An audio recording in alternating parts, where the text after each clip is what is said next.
Hi everyone, welcome back to Paru Veera life style. మేము కన్యాకుమారి నుండి మధురైకి అయితే బయలుదేరాము. మేము వస్తా అంటే మధ్యలో మాకు విండ్ ఫ్యాన్స్ అయితే కనిపించాయి. చూడండి విండ్ ఫ్యాన్స్ ఎంత పెద్దగా ఉన్నాయో చూడడానికి. వెనుక సైడ్ పెద్ద కొండలు చూడడానికి కూడా చాలా బాగున్నాయి వ్యూ.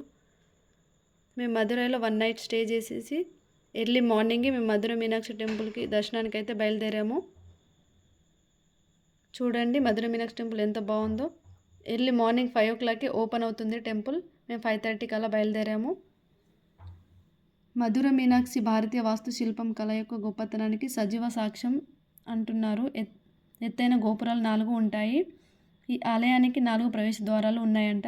దాదాపు 15 ఎకరాల్లో విస్తరించి ఉందంట ఆలయం.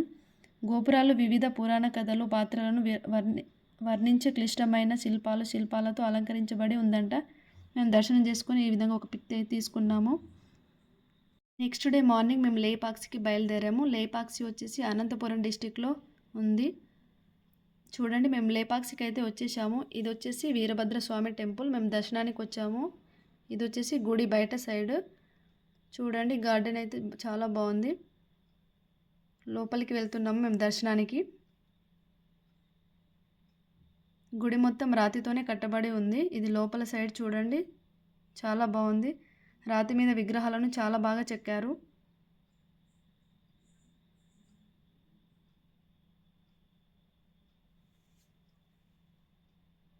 చూడండి ఈ స్తంభం వచ్చేసి ఒకప్పుడు పూర్తిగా గాలిలో వేలాడుతూ ఉండేదంట. దాన్ని బ్రిటిష్ వారు పరిశోధన కోసం కదిల్చినప్పుడు కొంచెం ఒరిగి నేలను తాకింది అంటున్నారు. లేకపోతే అది మొత్తం గాలిలో పైకి వేలాడేది అని ఇక్కడి స్థానికులు చెబుతున్నారు.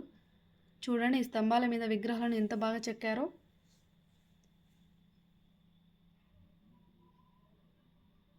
గర్భగుడిలో ఫోన్ అయితే అలో లేదు.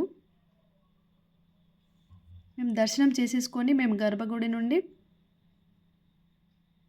బయట సైడ్ అయితే వచ్చేసాము. ఇది గుడిలోనే, గర్భగుడి బయట సైడు. స్తంభాల మీద చూడండి విగ్రహాలను ఎంత బాగా చెక్కారో.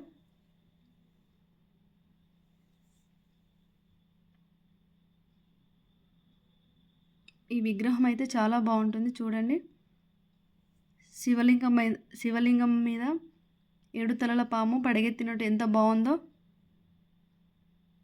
ఇది మొత్తం రాతితోనే కట్టబడి ఉంది. మేమైతే ఒక పిక్ అయితే తీసుకున్నాం ఇక్కడ. ఈ వ్యూ అంతా గర్భగుడి బయట సైడే, గుడిలోనే ఉంటుంది.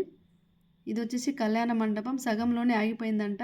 ఎందుకంటే విరుపన్న అప్పటి ప్రభుత్వ డబ్బుతో అనుమతి లేకుండా గుడి కట్టినందుకు అచ్యుతరాయలు విరుపన్న కళ్ళు పీకించారని చరిత్ర చెబుతుంది. అందుకే సగంలోనే ఆగిపోయిందంట. ఇది వచ్చేసి సీతాపాదం అంటున్నారు, లేదా హనుమాన్ పాదం అని అంటున్నారు. చూడండి తులసి కోట ఎంత బాగుందో. ఇది మొత్తం గుడిలోనే.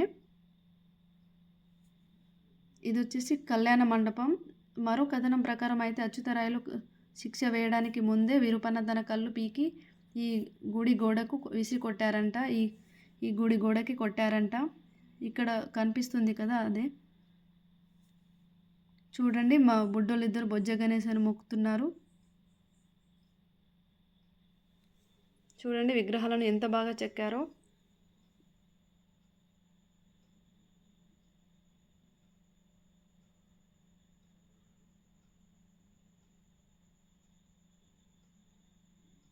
ఈ విగ్రహం అయితే చాలా బాగుంది. ఇక్కడ మేము ఈ గుడి దగ్గర నుండి జటాయుకు బయలుదేరాము.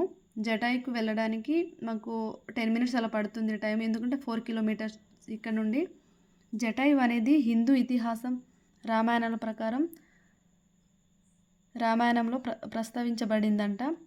పెద్ద రాబందు గురించి. ఇది ఇతిహాసం ప్రకారం ఇది ఈ గ్రామంలో ఆకాశం నుండి పడింది అంటున్నారు. చూడండి పెద్ద రాయి పైన ఎత్తైన ప్రదేశంలో పక్షి విగ్రహం ఎలా ఉందో చూడడానికైతే చాలా బాగుంది. ఇది వచ్చేసి సీతాపాదం అని అంటున్నారు. ఈ వీడియో కనుక నచ్చితే లైక్, షేర్, సబ్స్క్రైబ్ చేయండి.